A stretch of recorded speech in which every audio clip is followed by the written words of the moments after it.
Whatever our hopes may be for the future, for reducing this threat or living with it, there is no escaping either the gravity or the totality of its challenge to our survival and to our security.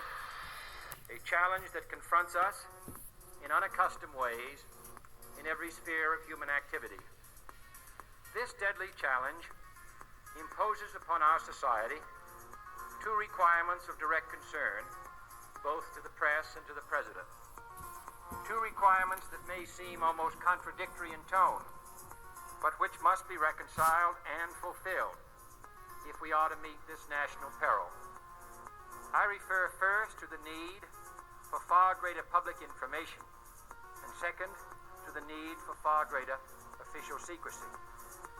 The very word secrecy is repugnant in a free and open society, and we are, as a people, inherently and historically opposed to secret societies, to secret oaths, and to secret proceedings.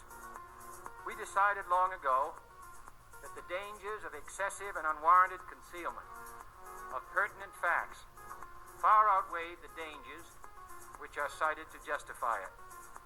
Even today, there is little value in opposing the threat of a closed society by imitating its arbitrary restrictions. Even today, there is little value in ensuring the survival of our nation if our traditions do not survive with it.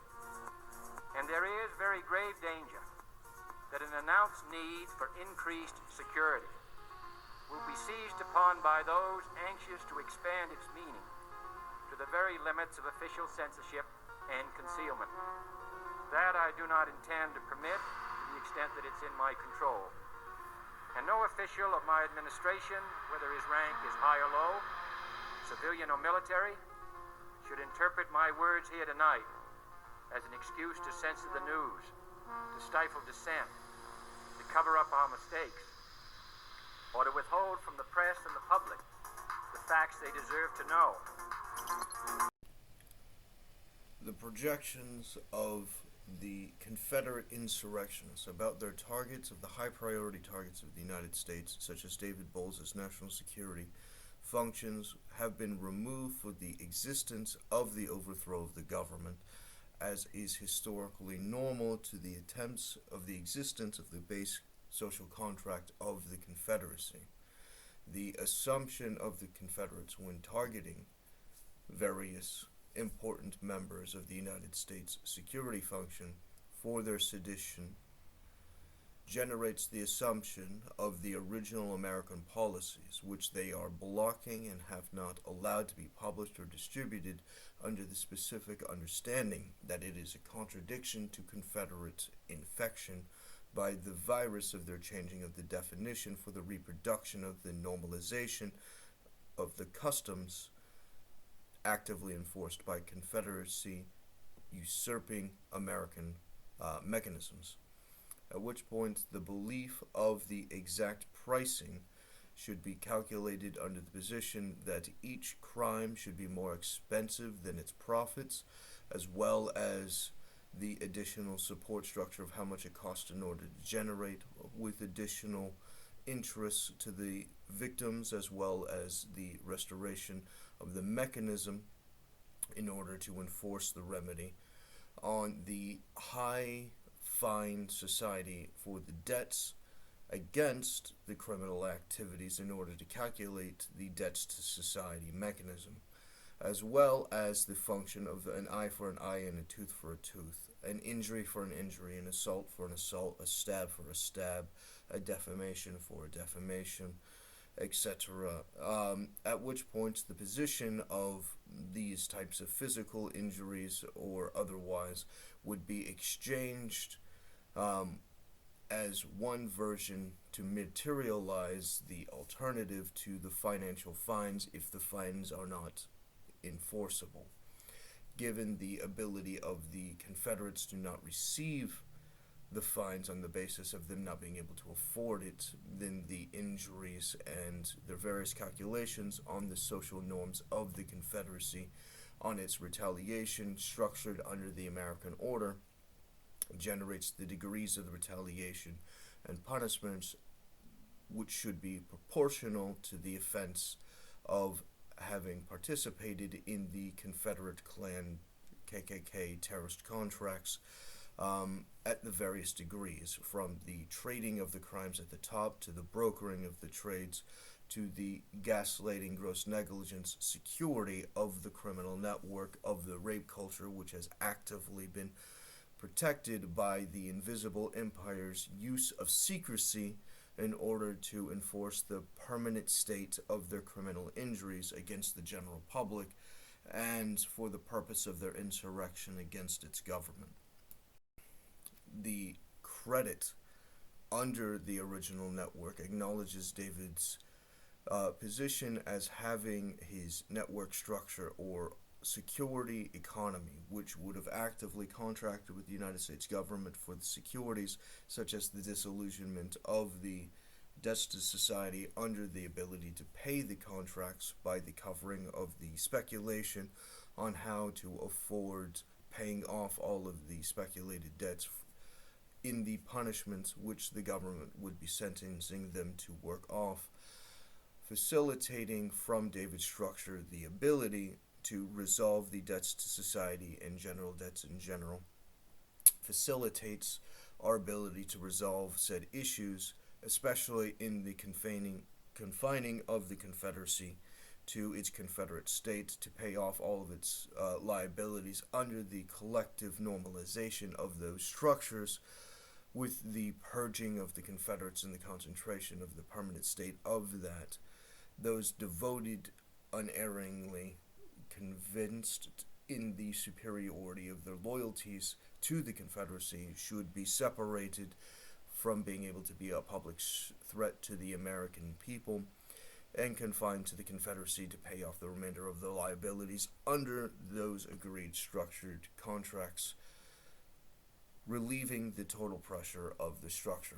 At which point their assumption believes that the mechanism of the investment into the purchase of the higher interest of the network positions allows them to gain better contracts, and the ability to gain better contracts increases their credit rating, at which point those participations in the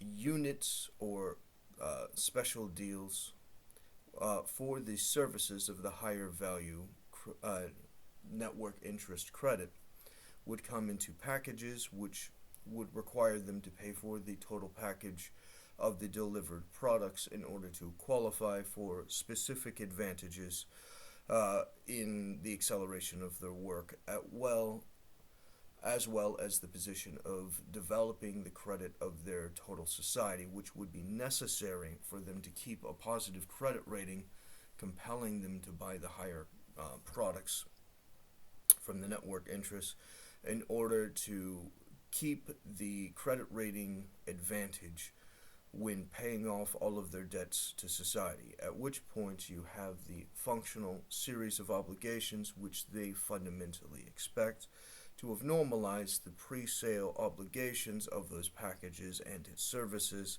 at the highest level, which they assumed would have been constructed by David's original contract schedule for each layer of his contract interests, the services derived by the 800 billion sales of the contract layers, exponentially compounding each other, would be the foundation of the network and thus the primary high credit interest products that they would need in order to hit those quotas, at which point you have the obligation or default sale of those products in order for them to have received those advantages, compelling them to have bought the packages in question, certifying their ability to engage in the normalization of their accelerants so that they may receive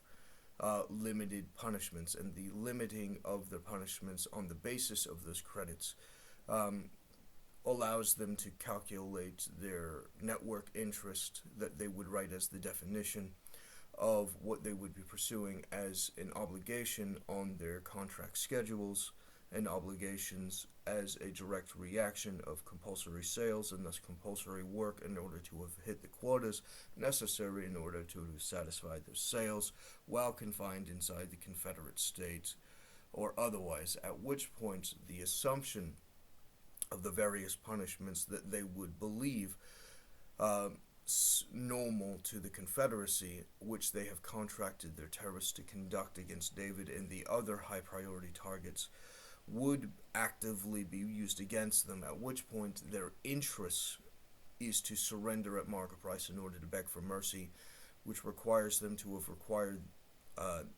have made the settlements and acknowledgments for mercy, limiting the injuries before their arrest, at which point the more they protect it through gross negligence or more severe versions of criminal intent, generates the degrees of their liability and vulnerability to retaliation under legal punishment, generating their obligation to actively seek David and the other high priority targets in order to make the settlements in the meetings, incompetent, educated meetings, so that they can make the settlements in good faith, qualifying the reduction of any potential punishment, including avoiding being sentenced to the Confederacy for life, as David was projected to have changed the constitutional law on treason, upgrading the fine and upgrading the punishment of death, not just of the execution by hanging, but also the life sentence in the Confederacy for their posterity to receive the permanent punishment of the separation by their loyalty to the Confederacy, which would not be tolerated in these United States, and understanding the viability of David's original authority and influence as the aristocracy and patriarchy under those various structures which they have sentenced him for, to receive the terrorist attacks under those justifications, acknowledges the liability and certification of his successes in those departments, guaranteeing his ability to have generated the American policies such as the upgrade to the Constitution. You would know this this is a bit of an aside, but in terms of how you think about problem sets, when I was a cadet, what's the cadet motto at West Point? You will not lie, cheat, or steal, or tolerate those who do. I was the CIA director. We lied, we cheated, we stole. It was like we had entire training courses. The Confederate terrorist organizations as an invisible empire facilitates the normalization of their infection inside the United States government in order to generate exponential mechanisms compounding corruption for the leveraging of the black market, generating the systematic coups around the world which they have actively participated with, which generates the normalization of the strategies and mechanism of experience in order to justify the abilities and compounding interest in their applications of leverage against the United States when overthrowing the American government, which they have actively been conducting as perpetual markets, at which point every official which is engaged in the position or participating with the Confederate insurrection against the United States is committing an act of war against the government, making them an enemy of war with the United States government.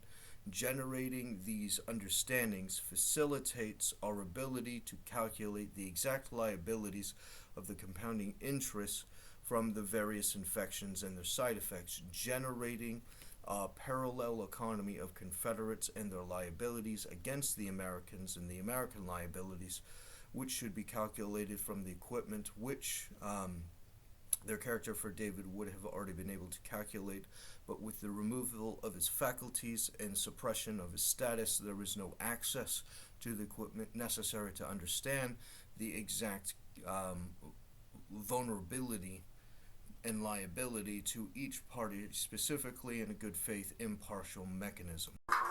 These international problems have exponentially increased the threat of the one world revelation Satanist government would have been generated more by the appropriate for Antichrist Mr. ritual. Trudeau, Prime Minister of Canada, to address this House according to Article 144, an article which was specifically designed to debate violations of human rights, democracy, and the rule of law, which is clearly the case with Mr. Trudeau.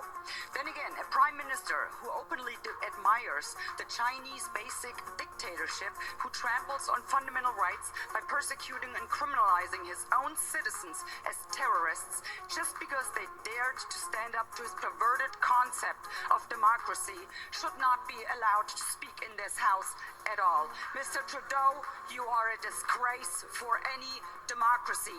Please spare us your presence. Thank you.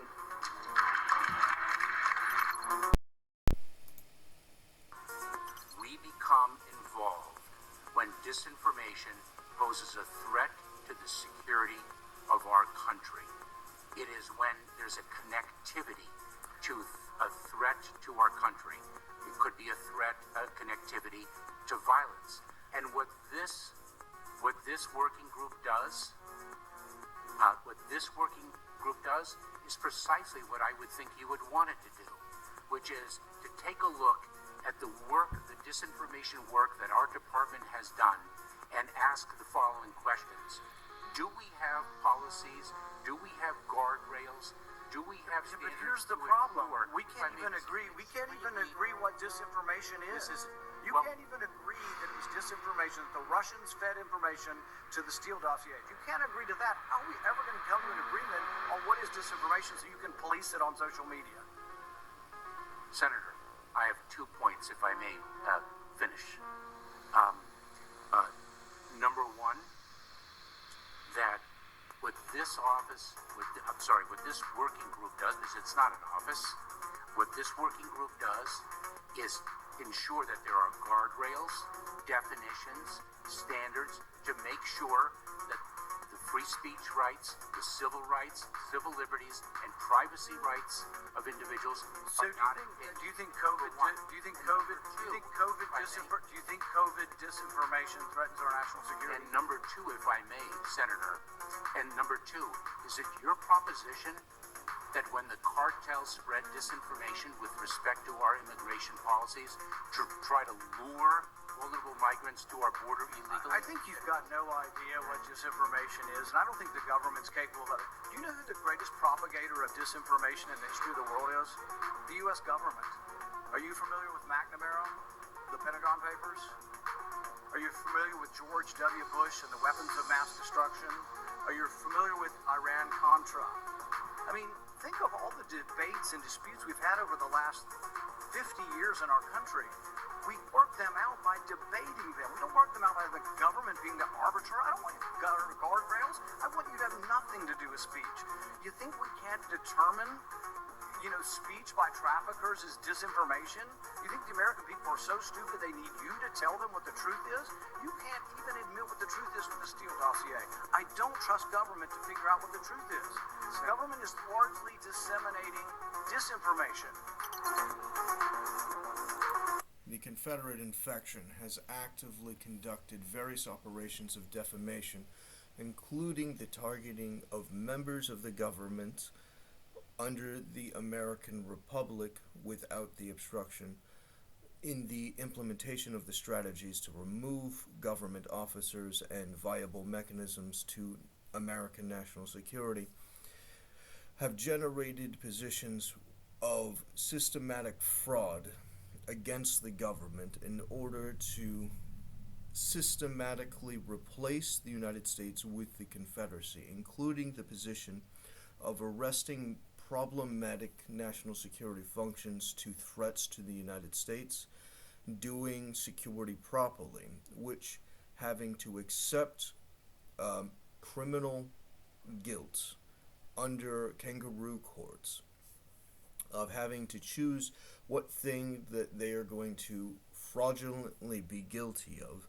in order to justify their criminal imprisonments under the justification of the war strategy of the espionage war in the overthrowing of the government, illegally contracting the manipulation of the structure through the evolution and corruption of the United States, which is the backbone of the black market, which is actively funding the Confederate programs against these United States in their systematic disillusionment of American interests and hegemony around the world, including the position of prompting the proxy war in Ukraine against the Russians by the Confederates' use of secret threats blocked from the government, which the Russians would actively have been threatened to not report properly in order to get them to kowtow through various mechanisms to not react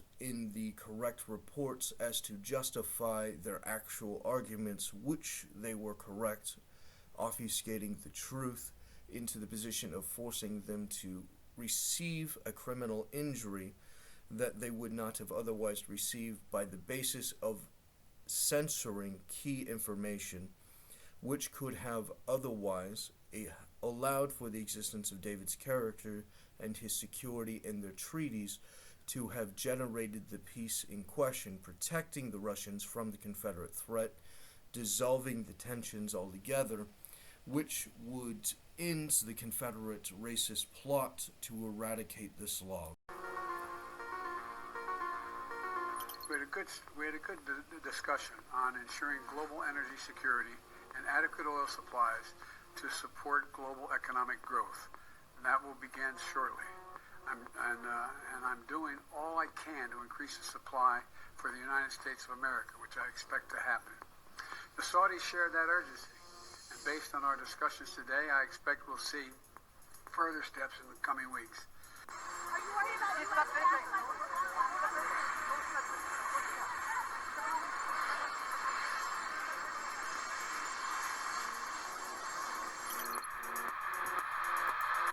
It is necessary to understand the energy crisis is a part of these subversions, such as the subversion of David's network, which would have had access to the original creator of the hydrogen vehicles, which would have gained him as an account holder, making hydrogen vehicles projected as a network exclusive advantage back in the 1980s.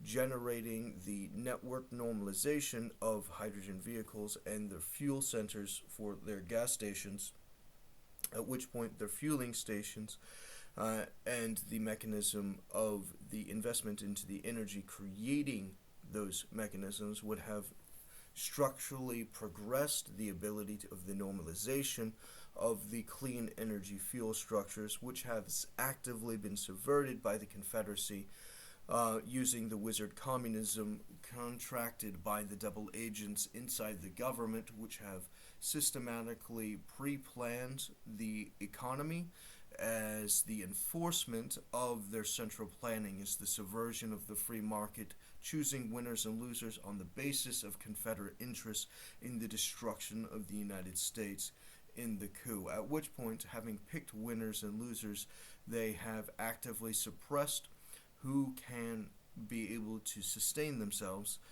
and who would actively be coerced and manipulated on the position of the active ability of not having the ability to have influential force, at which point the Confederates systematically removing all checks and balances from the public have unchallenged, unrivaled powers in their destruction of American interests at home and abroad. Well, one of the four principal functions of the CIA is to gather intelligence and ideally forward it to the president, the users of information, the policymakers, as they say. There are other functions, however, some of them more legitimate than others. One is to run secret wars, the covert action that's written and talked about so much, like what's happening in Nicaragua today from Honduras. Another thing is to disseminate propaganda to influence people's minds, and this is a major function of the CIA. And unfortunately, of course, it overlaps into the gathering of information. You have contact with a journalist, you will give him true stories, you'll get information from him, you'll also give him false stories. For example, in my war, the Angola war that I helped to manage, 1/3 of my staff was propaganda. Ironically, it's called covert action inside the CIA. Outside, that means the violent part. I had propagandists all over the world, principally in London, Kinshasa, and Zambia. We would take stories which we would write and put them in the Zambia Time, and then pull them out and send them to a journalist on our payroll in Europe. But his cover story, you see, would be that he'd gotten them from his stringer in Lusaka, who had gotten them from the Zambia Time. We had the complicity of the government of Zambia, Kenneth Kaunda, if you will, to put these false stories into his newspapers. But after that point, the journalists, Reuters and AFP, the management was not witting of it. Now, our contact man in Europe was, and we pumped just dozens of stories about Cuban atrocities, Cuban rapists. In one case, we had the Cuban rapists caught and tried by the Ovimbundu maidens who had been their victims, and then we ran photographs that made almost every newspaper in the country of the Cubans being executed by the Ovimbundu women who supposedly had been their victims. These were fake photos? Oh, absolutely. We didn't know of one single atrocity committed by the Cubans. It was pure, raw, false propaganda to create an illusion of communists, eating babies for breakfast and that sort of totally false propaganda. You need to understand the systematic destruction of the United States by their use of obstruction of justice, by key information being blocked from being used and published by the courts. I can no longer remain in today's Democratic Party that's under the complete control of an elitist cabal of warmongers who are driven by cowardly wokeness, who divide us by racializing every issue and stoking anti-white racism, who actively work to undermine our God-given freedoms that are enshrined in our Constitution, who are hostile to people of faith and spirituality, who demonize the police but protect criminals at the expense of law-abiding Americans, who believe in open borders, who weaponize the national security state to go after their political opponents, and above all, who are dragging us ever closer to nuclear war. Now, I believe in a government that's of the people, by the people, and for the people. Unfortunately, today's Democratic Party does not. Instead, it stands for a government that is of, by, and for the powerful elite. Now, I'm calling on my fellow common sense, independent-minded Democrats to join me in leaving the Democratic Party. If you can no longer stomach the direction that the so-called woke Democratic Party ideologues are taking our country, and I invite you to join me.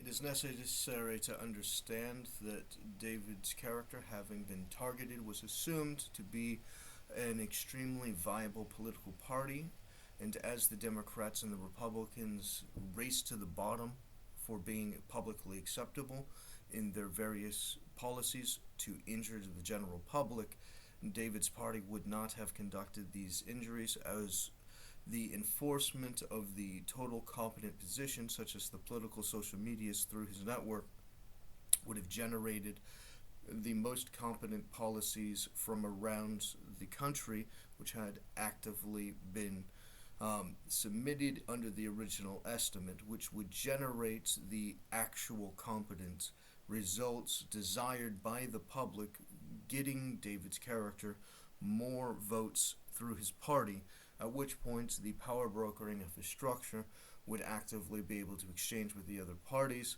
who he would freely broker with under the exchange of the normal mechanism that they would expect for settled agreements, generating the legal function of the United States government, at which point you would generate the legal policies from those negotiations and settlements, which generates the actual American law under David's system, which is the primary majority government, the majority of the time that they are referring to, directly or indirectly, at which point the indirect times would be the times that he would concede to the other parties, receiving the electoral advantages and policies on the basis of their ability to settle negotiations in good faith. And the more they do so, the less the apolitical party under David would need to do anything, at which point the only way for them to make David not the most important person in people's minds as a political structure would be for them to trade competent policies in good faith under the scrutiny and advice of David as the military intelligence at the highest level of the intelligence oversight structure of his department, which is above all departments of the intelligence and military, which is subordinate to Congress for its intelligence oversight purposes, most directly generating David as a servant of Congress in his primary functions as general or top-ranked general necessary to national security and the enforcement of checks and balances against all corruption, which is the primary threat to the United States, which is a part of the oath of office of destroying all threats, foreign and domestic, and the insurgent terrorists being specifically targeted in the war on terror as a category cannot under any case be considered a protected class as is normally conducted by Confederate corruption. Thanks to the quick action of my administration over the past few days, Americans can have confidence that the banking system is safe. Your deposits will be there when you need them. Small businesses across the country, the deposit accounts at these banks can breathe easier knowing they'll be able to pay their workers and pay their bills. And their hardworking employees can breathe easier as well. Last week, when we learned of the problems of the banks and the impact they could have on jobs of small businesses and banking system overall, I instructed my team to act quickly to protect these interests. So last week you knew about this, okay? Just to be clear about that, just to rewind the clock, it's not Friday that you knew about this. You knew about this in the middle of the week. You knew about this earlier than we were told. But last week I told my team. So we know, okay, that's how this is playing out. So the message here, though, is very clear. Don't worry about your money, America, because the Fed will step in and create more liquidity so you can withdraw your money. Watch. Because of the actions that our regulators have already taken, every American should feel confident that their deposits will be there if and when they need them. Second, the management of these banks will be fired.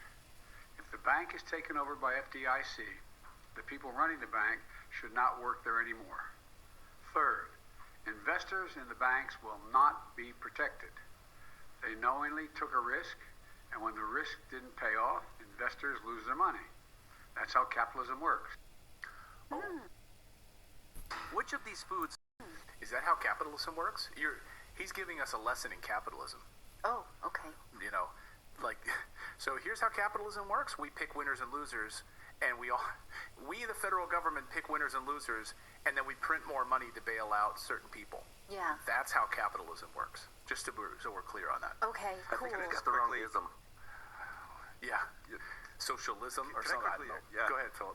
I just want to quickly jump in with something that just really infuriates me, and I hate it. But why it's like the new political rhetoric, not even new, but like decades old, of where anything that happens, they have to point out that it was their administration that did it. He starts out with that, like, me and my administration. I was like, who? Okay, fine. It was. No, it drives me nuts because it's right out of the gate. He wants to take credit for it, right? He's like, the bank failures have been on when he was vice president, right, on Democrats' watch. Although, of course, it's monetary policy continues to expand no matter who's in office. Yeah, it doesn't and matter. so does government. So yes, those taking credit for the timeline is stupid because they all do the same thing. It's his inflation which caused these treasuries to lose value. All of these banks were loaded up on these treasuries, and they lost all kinds of value because of inflation, and that's why there was this big problem, right? So they want to play this back and forth. It's a distraction. I'm saying it's a distraction. It's my theory on this. It's in the same way that the Chinese distraction about the Wuhan lab leak theory, because it's all a distraction from the real story. Everything that we're seeing over the past 24 hours, I believe, is a trial run for a central bank digital currency. This is what I believe. Based on the facts from the FDIC and investors that I trust, this was always going to happen. Just remember some context here. In the fall, right here on this show, we talked about the FDIC held a private meeting. Then that meeting was leaked. During that meeting, the FDIC jokes that the banks are a joke, right? They're not solvent, basically, and that they are a well-known house of cards, They also said that they wanted people to use as little cash as possible. How can we limit the amount of cash that people are using? That's the goal.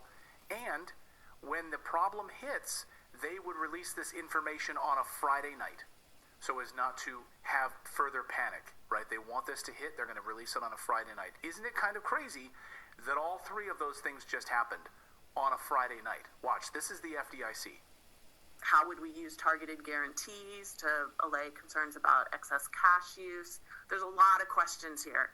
And so, there are a lot of things we've been thinking about, and what we want to hear from you today is what you think the priorities would be in order to go about setting expectations appropriately in public about how we would execute Title II, so that if and when we do have to have that announcement on Friday night, ideally Friday night, that people are in a position to receive it, understand it, and say, yeah, that works. And we can see how this will happen. Of course, there will be doubters, but there's a lot of things going on. So that's the plan, guys. Here it is. Pulling different dollars to fund these dollars. So the consumer dollars that were deposited in these banks from, just say, Joe Schmo, like you and I, right, put our money in. And that money then no longer exists because the bank collapses. So what the Federal Reserve can do is use wholesale dollars that they have access. It's not the same as consumer dollars. And so they are taking a different set of currency to rescue this other set of currency that has disappeared. But that does not mean that the currency that's disappeared will not be felt as a loss, as a hole on the economy. Right. So it's not really a fix. It's a power move. Right, and as Peter Schiff said today, he said the idea that you're not going to feel it is a load of garbage. Yes. Because you're going to feel it in another way. Your taxes might not go up on your personalized taxes, but the cost of everything else will, right? Because if they're going to print money artificially, yes, that's inflation, right? They're going to continue to create this artificial economy that doesn't really exist. It's propped up by really the full faith and credit of the United States government and using this central bank digital currency move, and this is what it is. So this is all orchestrated. And not to mention the fact that it's caused the dollar to lose value internationally, which also affects all of us because now the dollar has been devalued. Well, which we're going to get to in a minute. Yes. Just got off a Zoom meeting with the Fed, Treasury, FDIC, House, and the Senate. A Democrat senator essentially asked whether there was a program in place to censor information on social media that could lead to a run on the banks. So, to which I got up and ran around screaming around the house. That should terrify everybody. Right, but here's the problem. If they wanted to suppress this, it would already be suppressed.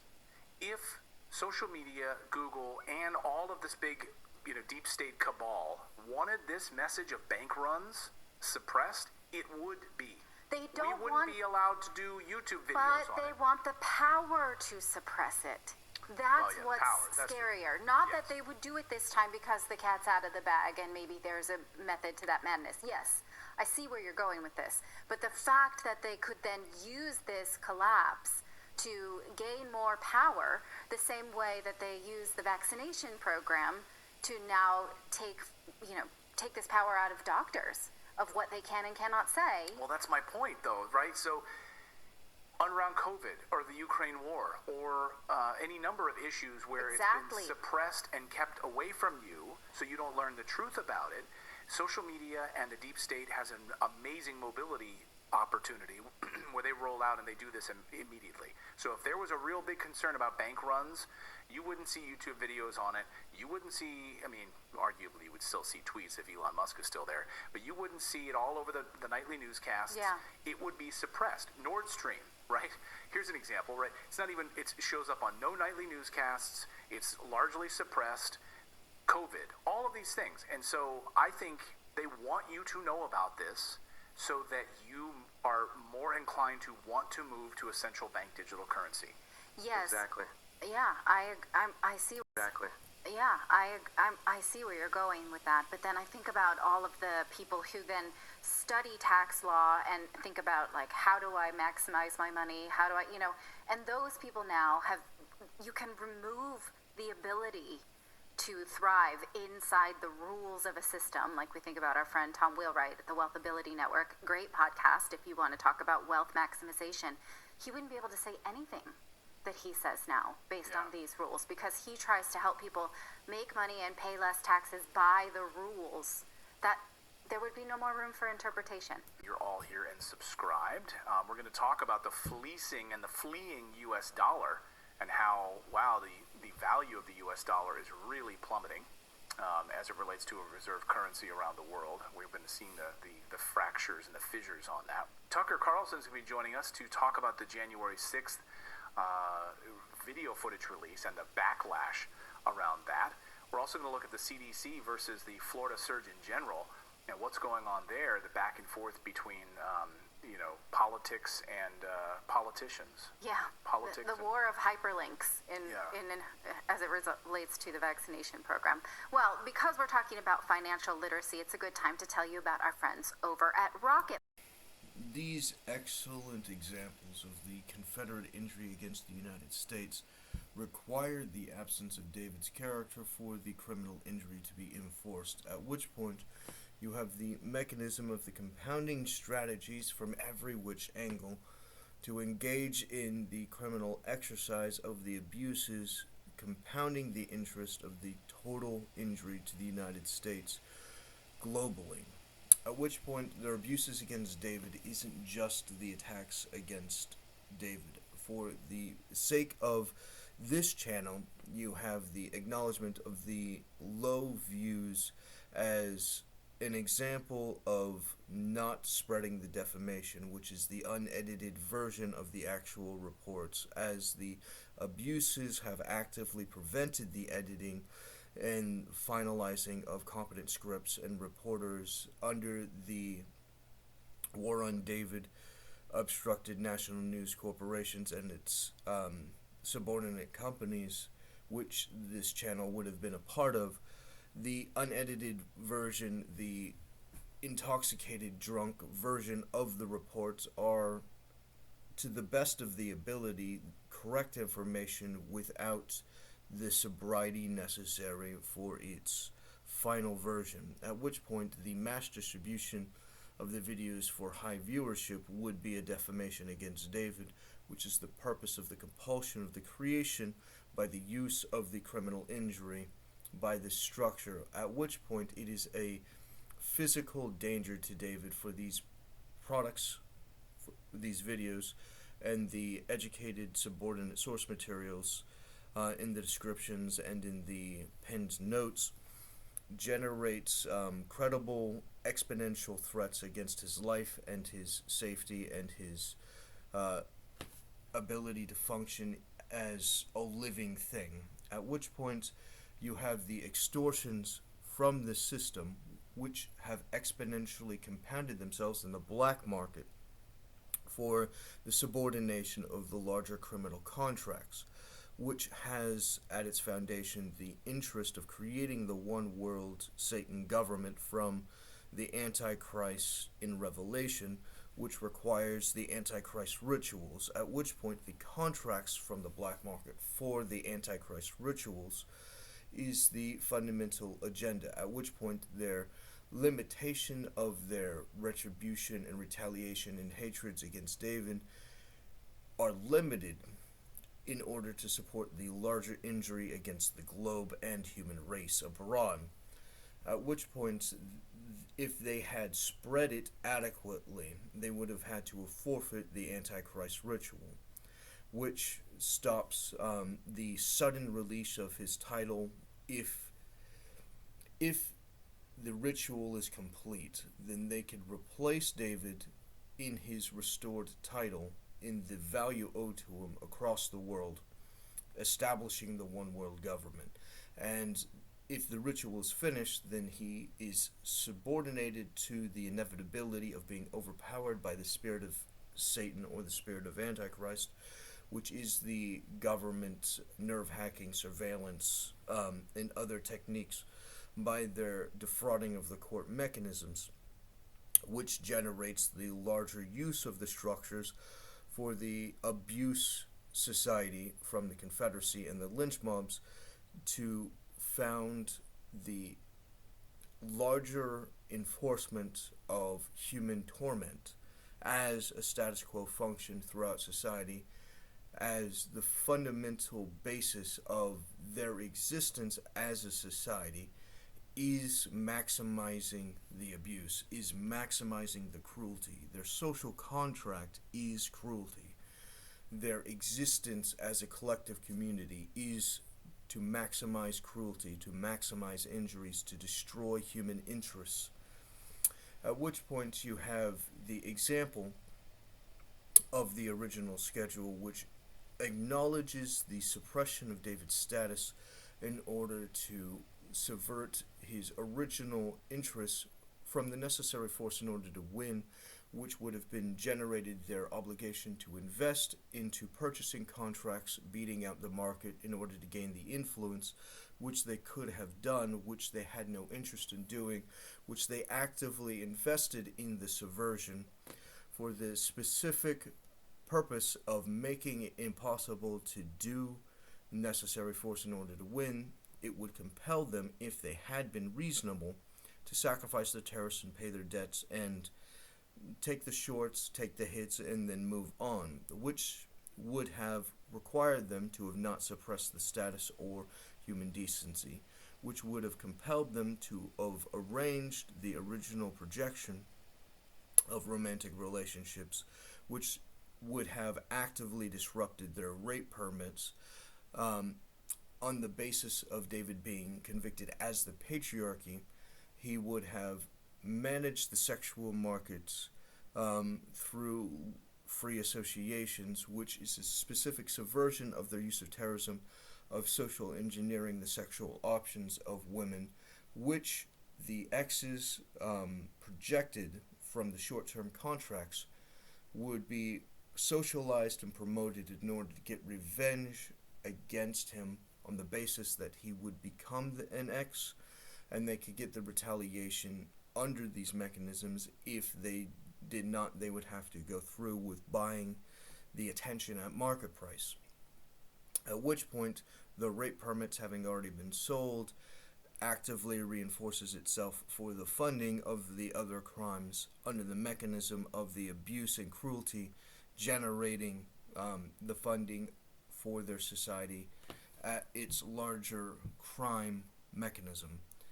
At which point you have these X's, which are engaged in the retaliations, acknowledge that the higher value systems in David's network on the international front, with the creation of his country and its treaties, would have generated the Slavic coalition, which would have been designed under the insurance structure before the collapse of the Soviet Union, collapsing into the former Soviet Union bloc, which means the most value would have been generated there, which is not something that the Confederates would have been able to out-invest, at which point they would have to have forfeited their romantic influence structure, but they would have to keep their application of the short-term contracts, which, if dating is usually 8 months for most people before they are disgusted to each other and separate, then 6 or 7 months contracts would have been normalized, at which point the 6-month contracts, normalizing to see whether or not they want to re-up, would have engaged in the compounding interest and credibility and trackable value from those systems, which would have indicated the level of dedication from anyone specifically, at which point their acknowledgement of their obligation to invest into that structure would not be adequate enough to engage in the long-term contract schedule, which would have defaulted under the financial estimate of the paper projections of the value, would have gone to the Slavic coalition contracts for the romantic interests, which by definition generates their acts of retaliation. And their acts of retaliation and abuse, instead of having to engage in the romantic relationships, which would have been coerced by the Confederacy, requires the subordination to their prompting of Russia to engage in the war in Ukraine as a proxy war, at which point the Revenge X contracts are the foundational cause of the proxy war in Ukraine, which is systematically the retaliation against David's interests and the interest of the winning parties to the long-term romantic contracts, including the potential reduction of their human decency and murders. And as they are using a weapon to engage in an unlawful engagement of lethal force against them, it would be correctly observed as an act of murder, as opposed to just an irrelevant mechanism in order to engage in a joke or something benign. They are using Russia for the purpose of the murders, at which point this engages in the larger interest of the Confederacy to engage in the eradication of entire races, which puts all Slavs around the world on a kill list according to these Confederate policies, such as Lindsey Graham's position of the excuse to use any amount of force for any reason, including race, and the acknowledgement of the specific reference of including race specifies their Nazi loyalties to the position through Operation Paperclip and other policies surrounding that. Having purchased the blueprints for the Holocaust is reproducing their ability to enforce the genocides against the targeted races. Someone very profoundly once said many years ago that if fascism ever comes to America, it'll come in the name of liberalism. And what is fascism? Fascism is private ownership, private enterprise, but total government control and regulation. Well, isn't this the liberal philosophy? The conservative, so-called, is the one that says less government, get off my back, get out of my pocket, and let me have more control of my own destiny. All right, right? Headquarters to all communists in the United States. It read, when certain obstructionists become too irritating, label them after suitable build-ups as fascist or Nazi or anti-Semitic, and use the prestige of anti-fascist and tolerance organizations to discredit them. In the public mind, constantly associate those who oppose us with those names which already have a bad smell. The association will, after enough repetition, become fact in the public mind. So that was their communist was, and their strategy was call the other side fascists and Nazis. So this is a brilliant strategy that the left had. Brilliant strategy of the communists, and that is something that is part of their history. Fascism and social Nazism, to call the other side what they are. Right? That's their strategy. So we know this. We know this is what they were going to do. And now when I show you the Wikipedia page where they say fascism is a far right-wing ideology, we're seeing it play out in real life now. We know what they were going to do. They said it decades ago, and now we're seeing it actually happening in our school. At which point you have to understand the use of the black market in order to create a product which they control and actively distribute and normalize inside their cultures secretly under the two-tiered system requires them to engage in the creation of offenses to gin up tension in the general public. And the more aggressive they are against the false substance, whatever it might be, the more expensive it is when they trade it on their markets, which funds their criminal organizations and policies and enforcements and wars, such as their overthrow of the United States.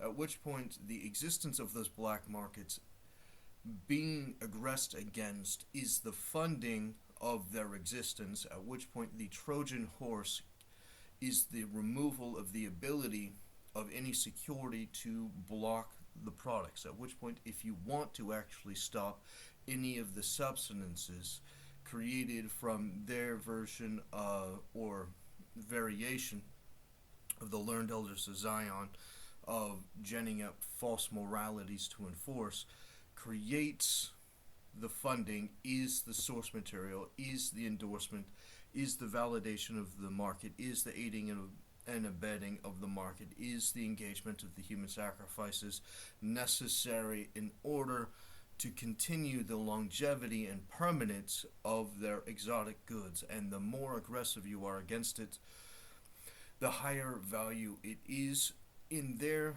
ratings and mechanisms, at which point the more offensive it is to everyone else, the more exotic it is, the more valuable it is, the higher luxury, higher status normalization of it at the higher ends of the Confederacy becomes standard practice of their systems, at which point you will never have an end to it complying with the wizard's mechanics. How I've heard it been said, it's a bundle of rods. That's basically what you see on the screen there. That little stack, that little bundle, picture each one of those little sticks tied together all as one. That's the symbol. So it's symbolizing society being all united as one. Picture those little sticks in that bundle of rods as people, and you're all just stuck together as one and just moved as one giant monolith with one united brain, like a beehive or something. It's the creepiest thing. I don't know, for me, when I hear that kind of stuff, that really creeps me out. But that is their symbol, the bundle of rods. And so fascism comes from the word fasciae, which means a bundle of rods symbolizing the collective unity under government authority. All right, next question. The word Nazi means National Socialist. That's the definition. It's right there in the name of it, and yet we still have people, no, it's far right. When was the last time? How in the world does right wing have anything to do with socialism? These are National Socialists, and yet the right is the one who is called Nazi all the time. It's crazy. Now, I don't want to be flippant about these terms, fascism and Nazism, because it is a serious subject here. But it's ridiculous what the left has done. It's ridiculous how they have flipped these things. These ideologies in history are horrible things. What they did, what the fascists and what the Nazis did, are horrible. Some of the worst times in human history happened during the 1930s when these ideologies were in power in Nazi Germany and in Italy. Just horrible things. The left, in its essence, the left is collectivism. That's what it is. It's collectivism. Whether it's political collectivism or economic collectivism, it's the idea that we all together must unite and move like that bundle of rods as one, as a collective. A commune, a collective, whatever you want to call it. We're all going to do the same thing. Right? And they'll put it in terms of the workers and blah, blah, blah, and the common good. You'll hear that kind of thing. But the idea is we're all going to do it together, right? Whereas the right, the political right, the basic fundamental thing behind it is the idea of individualism. You get to choose what's best for you. And the second thing that happens from that is it ends up helping all of society more. That's the kind of the mind trick on that. Is it sounds like it's going to help the society more, but it hurts the society more. Whereas individualism sounds like, oh, that's going to be selfish, but it actually helps society more. At the time was a dominant Catholic country. There was the large percentage of the country was Catholic. I don't know. I'm not a Catholic theologian, but at the time it was highly emphasized by the church to not have Catholics be involved in loaning money with interest. That was something that was discouraged by the church at the time. I don't know if that's something that's emphasized by the church today. I don't know. So if you know more about Catholic theology than me, you can tell me afterwards. I don't know. But it was a big deal in those days, enough to the point where a lot of Catholic people did not get involved in the banking industry because they wanted to stay true to the principles of their religion. Okay? However, In the Jewish faith, if you look at the Old Testament, loaning money based on interest was perfectly legal. There's laws in the Old Testament that you could loan money based on with interest charged to, especially to foreigners. It's an Old Testament law. You can look it up. Okay, so the Jewish people had no problem with this. So because of those two facts, Catholic theologians discouraging it and Jewish theologians being okay with it, the Jewish people, some of them, of course not all, it's not stereotypes, but some of them went into the banking industry. Now what Hitler did, which is exactly what leftists do today, is they try to point out some, rich enemy that we're going to attack and that we're going to make things fair by going after that enemy. And the enemy that they chose in those days was the quote-unquote Jewish banker. That's what they did, right? Doesn't mean that every Jewish person was involved in banks. Doesn't mean that that's a bad thing to be involved in banks.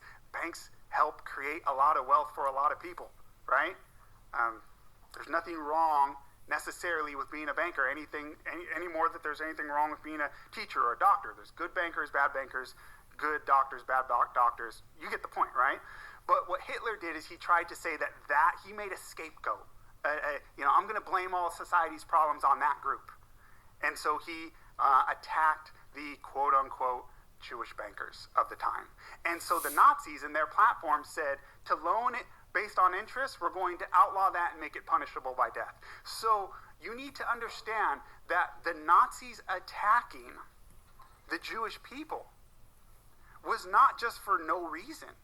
They had a reason behind it, and if you understand the reason, it was not a justified reason, but they had at least somewhat of an argument behind it. And if you understand that argument, then you understand the left does the exact same thing today.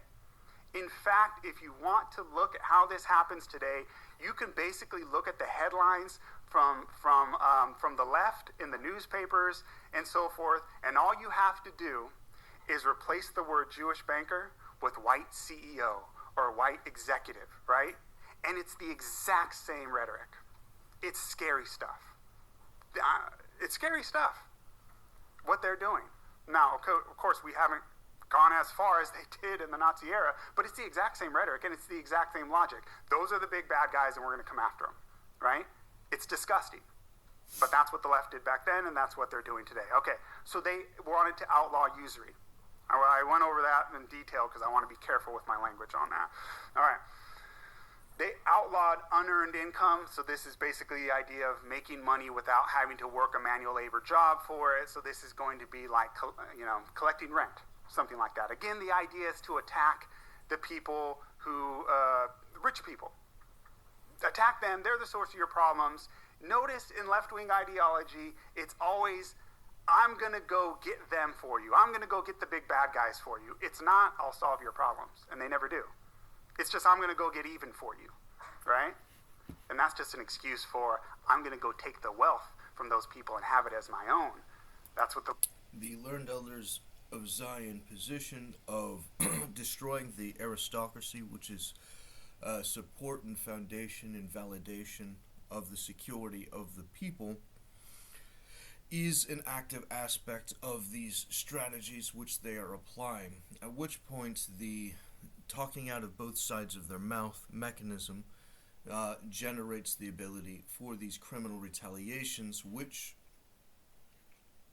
is necessary to understand the foundation of all of their aggressions by the implementation of the wizard communism, which is actively being enforced by the use of criminal obstructions of justice and contempt of court and defrauding of the government in the use of false executive privileges, generating the criminal liabilities under the false position of sovereign authority while in active subversion of their office, which is the subversion of the sovereign, generating the criminal permanent injuries in perpetuity as compounded structures as they conduct this series of malicious crimes until they can justify it through fraudulent dog whistle policies, validating the use of their criminal force under the distraction policies which they had already been conducting exponentially already.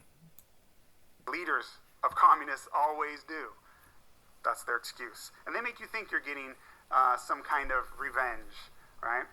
They also wanted to control this. Again, this is the 1920 Nazi platform. They want to control the newspapers, government control the newspapers. Does that sound like left or right wing? Left wing. They wanted government control of the education system. Does that sound like left or right wing? Right? Again, you're correct. I mean, not right. And these are some more things that they did, and we're almost done here. They eventually had gun control, stripping guns from the Jewish people. You cannot oppress a people if they are armed. And so step one, remove the guns. Horrible. They wanted wages decided by the government, wage control. Does that sound like left or right wing? Right? They wanted the prices of what people can sell in businesses. They wanted that controlled by government. And then they went and they politically attacked, physically attacked their opponents. Back then, they were called the Nazi brown shirts. In Italy, they were called the black shirts. Today, we call them Antifa. It's the same thing. It's the same thing. When you see conservatives try to give a speech and people go up and they physically threaten them, that's exactly what the Nazis did to come to power. If you ever want to know how in the world did a country so civilized as Germany, how did they make the mistake of turning into Nazi Germany? You need to understand that what they did, what the Nazis did, is they said, when nobody else will threaten violence, we will threaten violence, and we will get... You need to understand that the mechanism of the subcontracting of militia mechanisms is more than just the specific phantom cells in the various mechanisms such as Antifa, but also the mechanism of the far-right version, which is actively the engagement of the use of secret policing.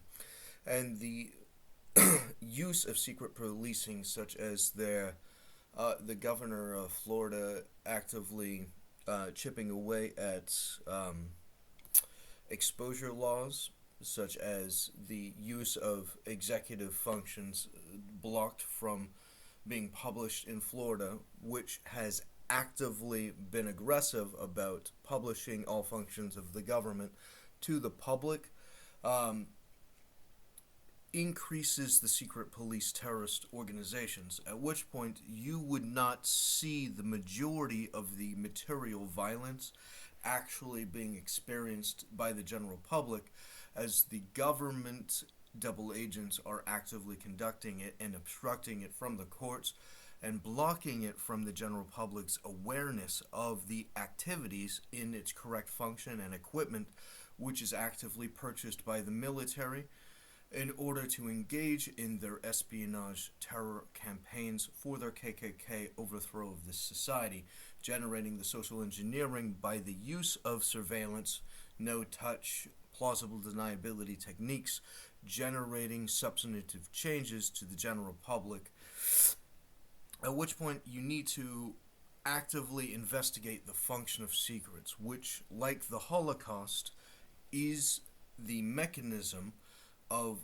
removing the key information in order to get away with the violation materially, at which point their action of being able to deny it at all is a function of the Nazi insurgency, which is a component or faction of the Confederates in their insurrection against the United States. And these policies have to be subverted, as their existence is based upon the corruption which is exponentially increased, including the function of FISA used against the civilian population of the United States, directly and indirectly, such as their contracting with other allied nations who are conducting surveillance of American civilians as well at the same time, and the FBI having to report to the victims that they're doing it is an order by Congress, which has to be told to Congress, and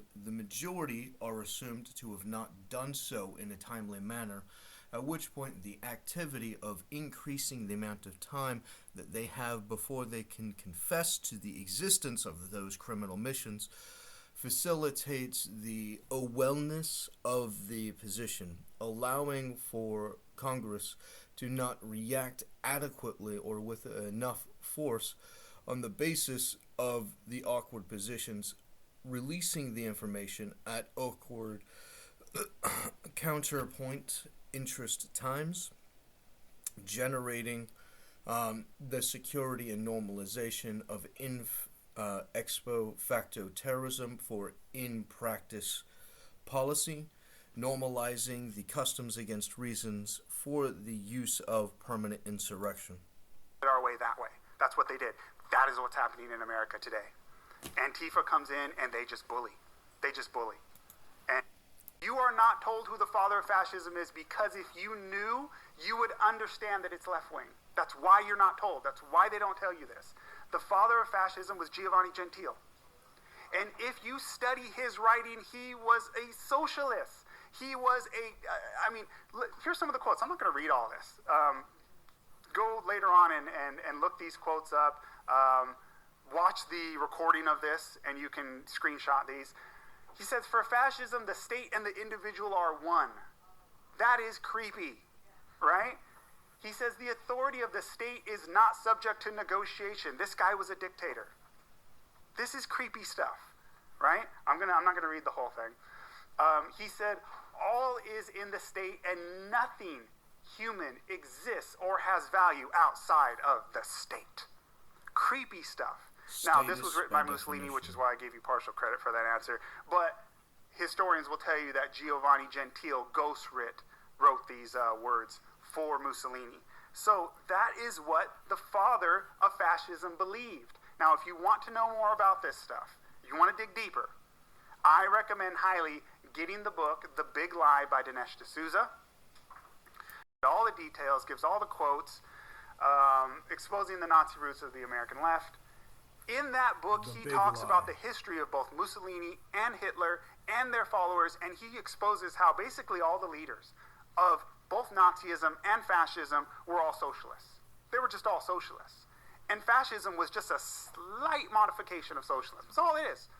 I mean, Mussolini was like the leader of the Socialist Party in Italy before he rose to power.